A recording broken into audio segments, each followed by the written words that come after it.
Hey everybody, so winter has finally arrived here in southern Ontario. We've had some cold days, but we really haven't had the snow until now. And this dump of snow that arrived yesterday and last night was enough to actually close the schools, which means kids all over the city are enjoying a snow day. So why shouldn't I enjoy a snow day as well? And what do you do on a snow day? You go and play in the snow. So in this video, we're gonna take Big Green here, we're gonna go run it through some deep snow, maybe do some donuts, talk about what it's like to live with in the winter and day to day, and we're gonna start it all off with a cold start. Here we go. So I've been avoiding going outside, but now it is time. And that's because, take a look at this. Yes, it is minus 20 here today, minus 30 with the wind chill. So I'm really curious to see how Big Green here is going to start. Now just look at all the snow we got. These snowbanks are massive. Basically, as tall as my Honda Fit. Okay, here comes the cold start. Wish me luck. I really hope the battery's charged.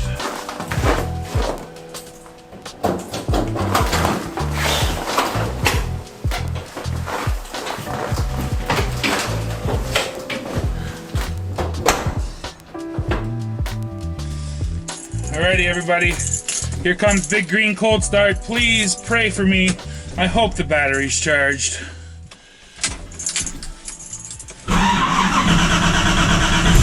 Yeah, baby! Yeah! Big Green! Nicely done! So it hasn't started in 2 days now. So the truck's been sitting out for 2 days, and it's been between minus 20 and minus 30 constantly. So I'll give a bit of credit to this battery. It held up. But there's the cold start. And on cold start, she's idling basically 1300 RPM, between 13 and like 1280. She's idling. The coolant temperature reads at 5 degrees Fahrenheit right now, so it's gonna take a while to let the coolant warm up. So let's let her warm up for a second, and then we'll hop in and we'll go for a drive.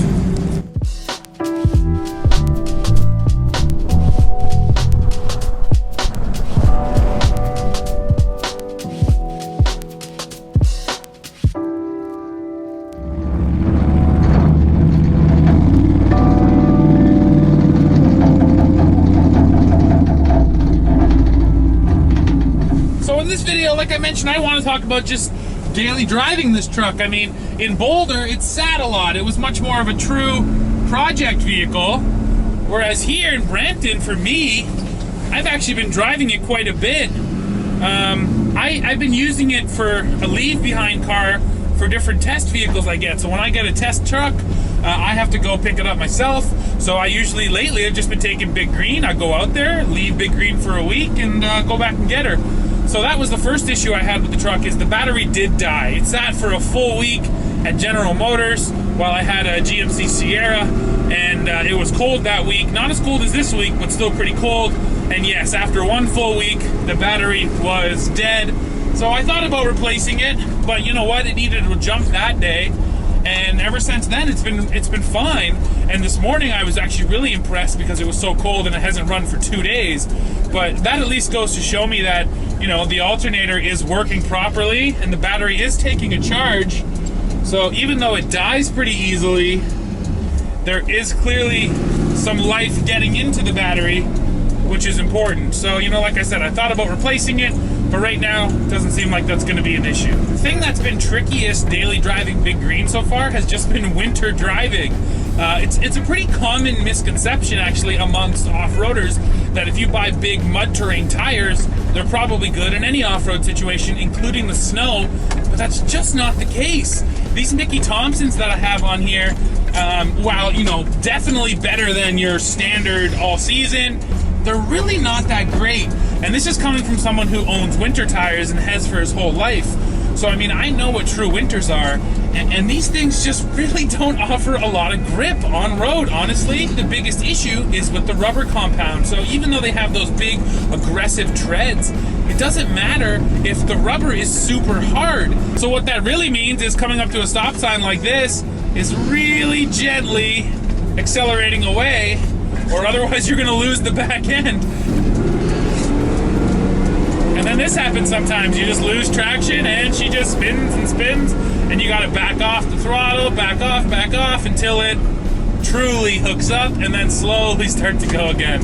So you know what? Driving Big Green in the winter is a very delicate dance, and you definitely have to make sure you can be smooth on the throttle and smooth on the clutch. So another thing worth talking about here on Big Green is the heat. So I'm now maybe 5 kilometers from my house. I've been driving for maybe 10 minutes, a little bit less probably, and my coolant temperature is now up to 145 degrees Fahrenheit. So coolant temp is almost that operating temperature.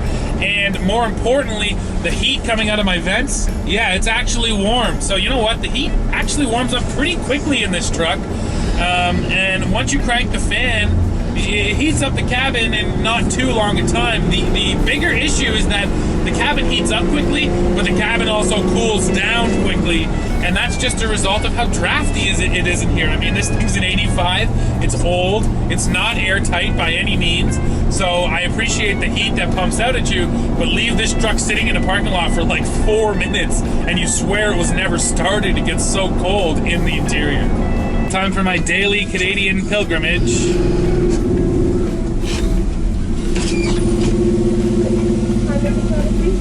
Yeah, hi there. Can I get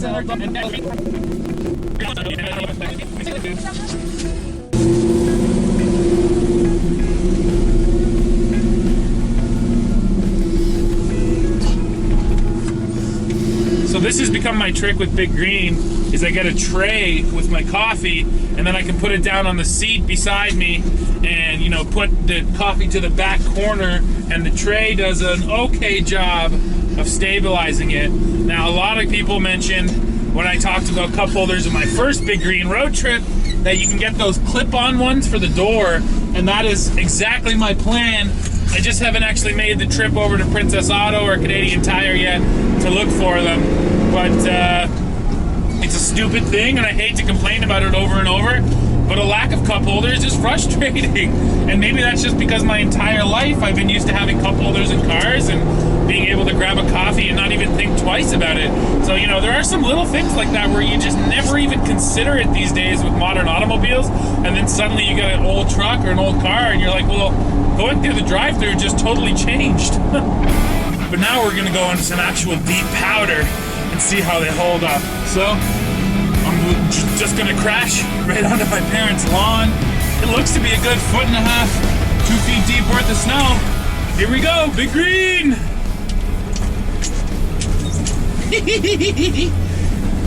Oh yeah! So it's really clawing its way through here, but she's going. Even in 4-wheel drive, it feels loose. Oh my goodness, it feels so floaty out here with this much snow on the ground. All right, well, I'm having so much fun out here in these deep snow drifts that I'm gonna keep going. All right, BG.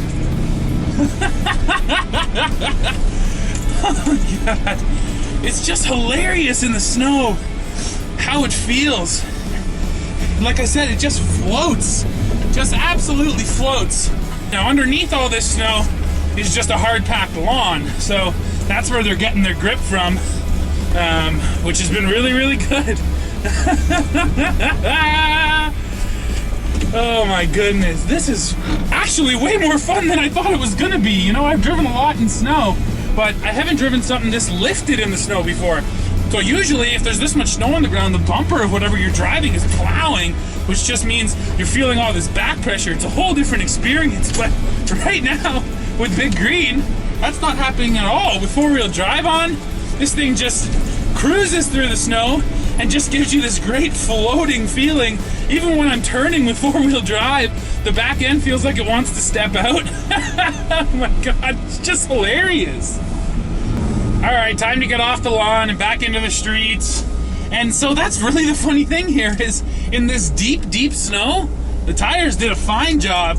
It's really when it's icy and really hard packed, just a little bit of snow, that they just have absolutely no grip. Okay, here comes a little bit more snow drift busting. Probably a little too confident now. Boom! Here's a big one. Oh man, it really sucks the truck in, and I don't want to go in the ditch. Oh Oh boy. Also, another classic K10 problem. Maybe you saw it, maybe you didn't. This door is not closed. And all my K10 owners out there can attest to this one. You're usually slamming your doors twice before you go anywhere. They just get old, the door starts to fall a little bit, so it doesn't quite line up, the latch doesn't quite grab tight, and that's just, you know, what ends up happening. So there's another aspect to driving Big Green in the wintertime that I just want to talk about a bit, and that's the lack of electronic nannies. Once again, I'm so used to brand new vehicles, right? So usually the first step in going off-road, especially in the snow like this, is shut off the traction control. I want to be in control of the vehicle. I don't want a computer getting in the way. And honestly, sometimes they just get in their own way. Vehicles will cut power when you really need it most, or, you know, it thinks it should send power, but you know better.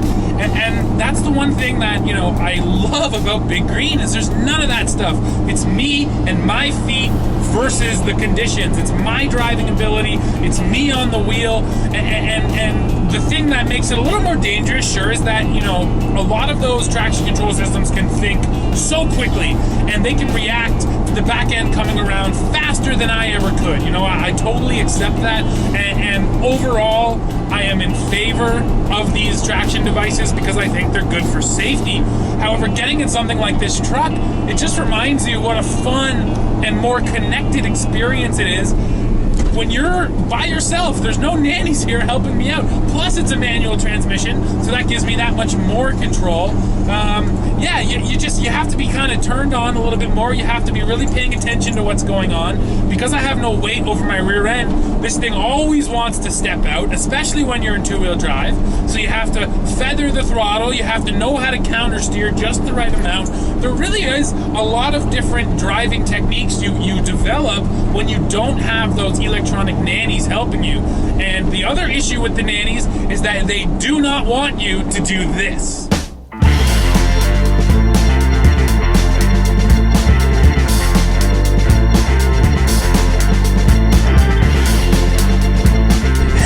On this back road, it has been plowed, but it's, you know, all hard packed snow and ice, and I put her in two-wheel because this thing can be a lot of fun too. Like I said, when you're really paying attention, you can really drive this thing, you know, and just break her loose a little bit around the corner, reel it back in. Oh man, and here comes the next big corner. Now, when it gets dangerous is when you're not ready for it, when you're not prepared and the tail end steps out. But let's see how this is a sharper corner, a little bit of throttle, step it out. Oh, I lost it. Oh, step it out.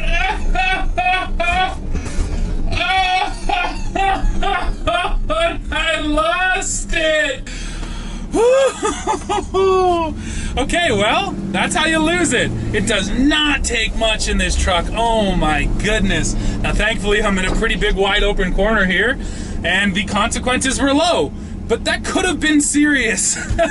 Oh my goodness. And that goes to show you why four-wheel drive in the wintertime makes a significant difference, especially in a pickup truck. You know what? I have no weight over my back wheels, so I goosed it a little bit, and these tires just don't have the traction that when I tried to bring it back in, it was just not coming back around. Oh my God, let me just take a breath and regroup here for a second, and we'll keep going. So what's kind of the verdict on Big Green up here in the Canadian winters? Well, first of all, the heat comes on pretty quickly, which I've been happy about. It's been starting reliably. I mean, it let me down that one time, but besides that, it has been starting up, which has been a nice surprise. I wasn't sure how it was going to handle the colds of winter. And then really the thing is, when driving this truck here in the wintertime or anywhere in the wintertime, you just have to be paying attention. You have to be on top of driving this thing because it can get away from you really quickly. Now, once I switch up the tires to something a little bit more winter friendly, I think that'll solve part of my issue, because these Mickey Thompsons are really not great when you get on the packed snow and ice. But you know what? I've been really happy with how this truck has performed. It's been a lot of fun, way more fun than I expected in those deep snow drifts. I was loving it. And here's what it comes down to. I am a driver. I love to drive. So driving this truck every day is no big deal for me because I want to be involved in my driving experience. I want to be the master of my own destiny, so to speak. I don't want a nanny system speaking for me. I want to do the driving. And if you're that kind of person, this is the kind of vehicle that really fulfills you.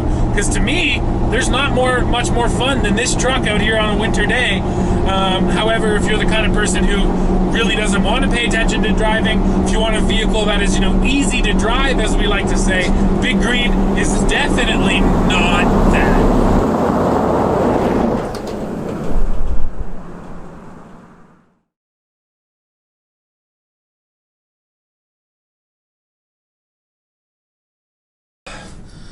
Well, everybody, we've got a side situation.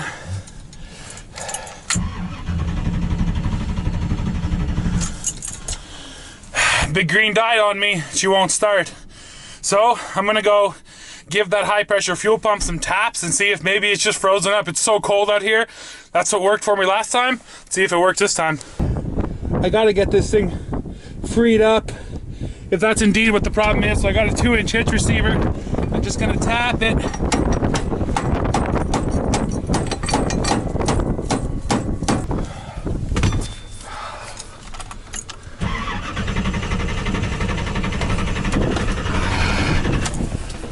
Oh boy, well, this was a fun day in the snow, wasn't it? It's not anymore. Well, Big Green update. I'm sitting here on hold with Haggerty right now. I have Haggerty insurance, so I'm getting the roadside assistance, and I'm gonna get a flatbed tow. I hate when these days have to end like this. And you know what? I need to fix this. There's no doubt about it. Big Green needs to be reliable. I can't be dealing with this, especially because I need this vehicle to get around. So I mentioned this at the top of the video, and I'm going to say it again. I think the carburetor's going back on. That stupid high-pressure fuel pump has been nothing but trouble with this EFI system, even when it wasn't freezing cold. So I think the answer is going to be that four-barrel Holly carb again. I need Big Green to be reliable, and right now it's not, and just sitting here waiting sucks. Well, YouTube, just off the phone with Haggerty.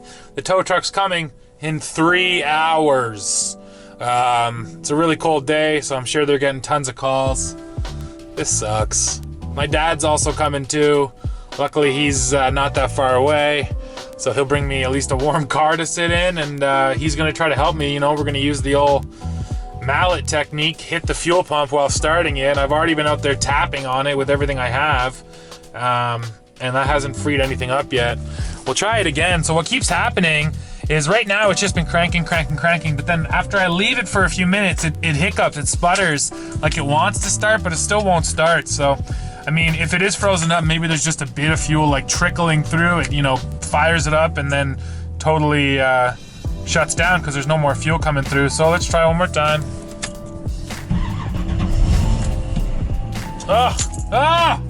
It's so promising because it fires up like it's gonna run, and then it instantly just dies. And then now look, I bet it'll just crank and crank. Yeah, see, so I'm still convinced that's exactly what it is that stupid fuel pump is frozen up. There's some ice in there, which is just letting the tiniest bit of fuel through. So hopefully once the reinforcements get here and we can have somebody actually hitting the pump while it's cranking, maybe that'll be the answer. That was the answer last time, and I hope it's the answer this time. I don't want to sit out here for 3 hours. Now, the one thing I do have, luckily, is lots of winter gear. I got my nice big Ford parka. I got nice leather gloves. I got a different neck warmer, extra toques, these super warm fur-lined snowmobile gloves, and I was smart today and I did wear my long underwear. So I am ready for winter, and I left all this stuff in here specifically because of this situation. I was never sure if I'd be stranded in the cold. And like I mentioned, it's pretty drafty in this truck, so it's already getting pretty cold inside. Can't quite see my breath yet, but it'll get there. All right, here's the reinforcements. So if your son works for TFL, apparently I'm the go-to guy at 30 below when don't work. Yeah, it's just not working today. Luckily, I had someone to come bail me out, otherwise I'd be frozen out here. And in the meantime, the Toyota's still running. Big Green, nah. Sad situation. It's not how this day was supposed to end.